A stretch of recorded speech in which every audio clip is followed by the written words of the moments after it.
حاضر ہوں۔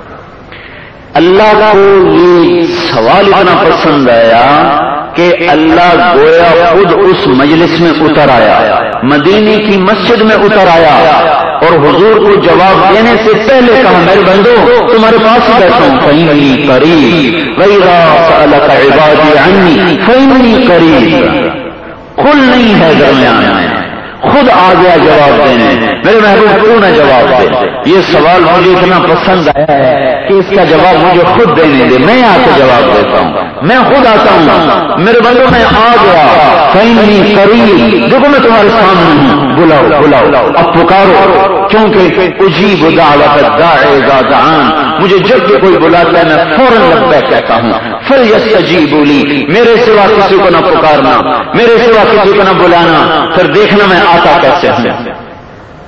انا للہ و انا الیہ راجعون۔ حضرت جی ان ساری باتوں کے جواب میں آپ کو قرآن کی ایک آیت سنانا چاہیں گے، فمن اظلم ممن کذب علی اللہ، اس سے بڑا گمراہ کون ہے جو اللہ پہ بھی جھوٹ باندھنے سے بات نہیں آتا۔ یہ ساری باتیں جو آپ نے اللہ کی طرف منسوب کی ہیں، اللہ نے کہاں کہی ہیں؟ قرآن میں ہے؟ قرآن کی کن آیات کا ترجمہ ہے؟ حدیث میں ہے؟ تو حدیث کون سی حدیث ہے، کون سی کتاب ہے، حدیث نمبر کیا ہے؟ انا للہ و انا الیہ راجعون۔ پھر آپ نے خالق اور مخلوق میں درمیان تشبیہ دی ہے، یہ خالق اور مخلوق میں تشبیہ دینا جائز؟ لیس کمثلہ شیء، اللہ کی تو کوئی مثال ہی نہیں ہے۔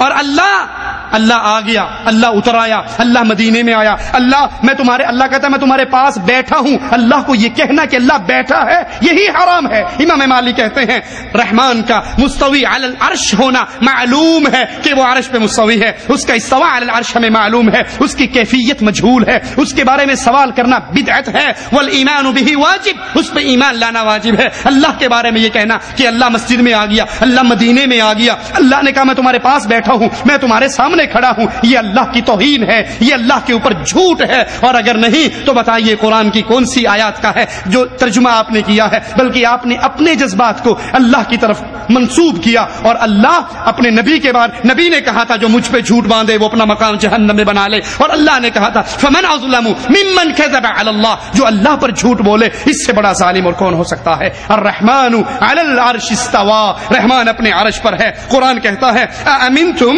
من فی السماء ان یخسف بکم الارض، کیا تم اس سے نڈر ہو جو چاہے تو زمین کو پھاڑ دے؟ ام امنتم من فی السماء ان یرسل علیکم حاصبا، تم اس سے بے خوف ہو، تمہیں اس کا کھٹکا نہیں ہے جو چاہے آسمانوں والا تم پہ پتھروں کی بارش کر دے۔ یہ تفسیر حضرت جی جو آپ نے اپنے ساتھیوں کو سنائی، ذرا اللہ کے لیے ہمیں بھی بتا دو یہ تفسیر کس صحابی نے بیان کی ہے، کس مفسر نے بیان کی ہے؟ مولانا طارق جمیل کی دعائیں سنیے زلزلے کے بعد، انہوں نے تقریر کی اور دعائیں کی، کہا اے اللہ تجھ سے لپٹنے کو جی چاہ رہا ہے، تیرے پاؤں پکڑنے کو جی چاہ رہا ہے، تو ہمارے سامنے آ، ہم تجھ سے لپٹ کر رونا چاہتے ہیں، ہم تجھ سے چمٹنا چاہتے ہیں، مولا آ جا میری گود میں آ جا، آ جا آ جا آ جا۔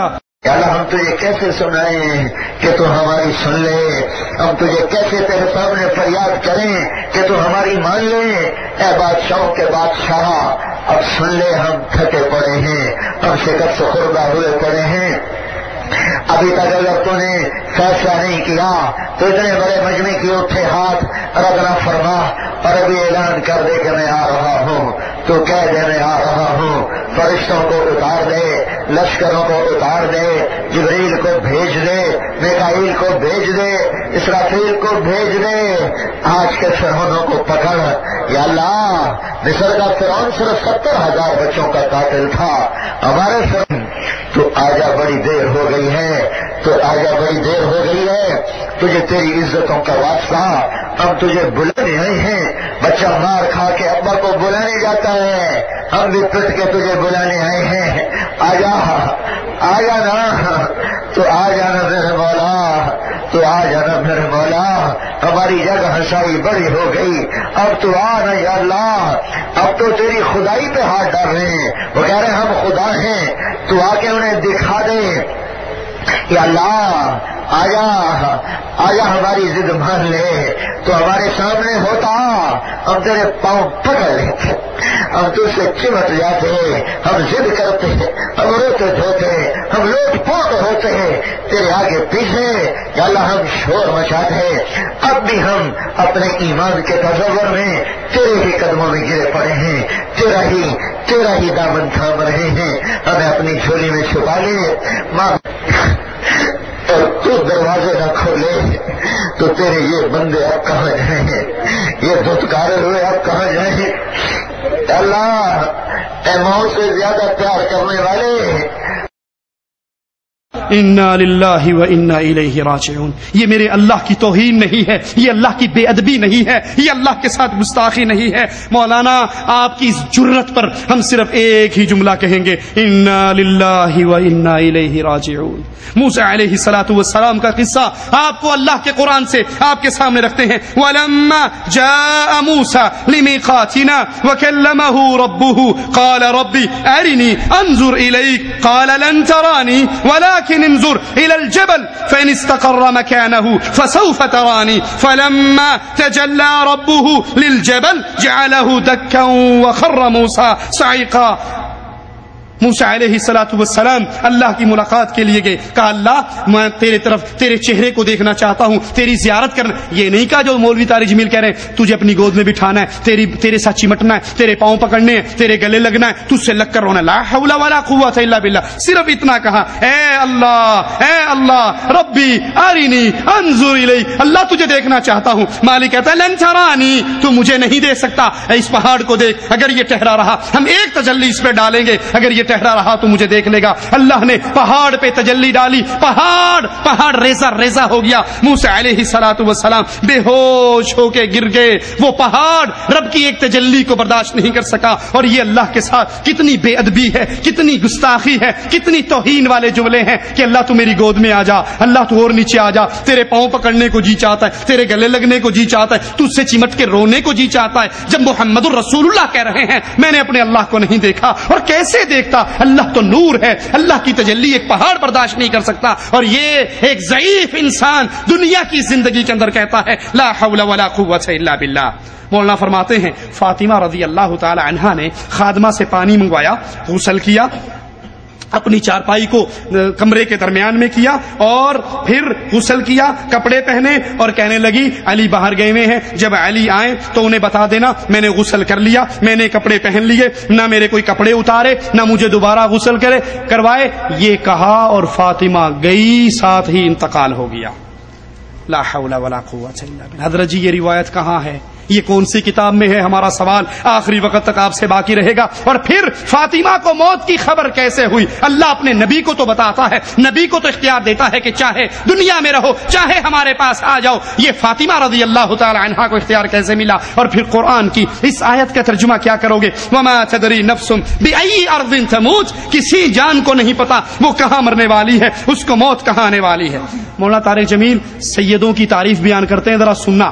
سید جتنے ہمارے یہاں سید بیٹھے ہیں سب کے لیے بہترین ٹوٹکا دے کے جا رہے ہیں مولانا طارق جمیل صاحب. کیا کہتے ہیں؟ خراسان میں آل رسول میں سے ایک آدمی مر گیا، اس کی بیوی بیوہ ہو گئی، گھروں میں فاقے ہو گئے. وہ ہجرت کر کے سمرقند چلی گئی. سمرقند گئی، والی سمرقند کے پاس گئی، کہنے لگی میں سید زادی ہوں، مجھے پناہ چاہیے، میرے بچے بھوکے ہیں، کھانا چاہیے. وہ کہنے لگا کوئی گواہ لے کر آ اپنے سید زادی ہونے پہ. یہاں خراسان میں ہر دوسرا بندہ کہتا ہے میں سید ہوں. یہ بیچاری باہر نکلی، لوگوں نے کہا وہ پارسی آگ کا پجاری بیٹھا ہے، وہ بڑا رحیم ہے، اس کا دل بڑا نرم ہے، جواد سخی ہے، اس کے پاس چلی جا. یہ اس کے پاس جب گئی تو اس نے اس کو مکان بھی دے دیا، کھانا بھی دے دیا. اب یہ والی سمرقند سویا تو خواب دیکھتا ہے کہ میں جنت میں پہنچا ہوا ہوں. جنت میں بہت خوبصورت محل ہے، اس کے دروازے پر کھڑا ہے اور اللہ کے نبی کھڑے. یہ کہتا ہے اللہ کے نبی یہ محل کس کا ہے؟ تو یہ کہتا ہے اللہ کے نبی صلی اللہ علیہ وسلم فرماتے ہیں کہ یہ محل ایک مسلمان کا ہے. کہتا ہے اللہ کے نبی میں بھی تو مسلمان ہوں. آپ نے کہا تو اپنے اسلام پر گواہ لے کر آ.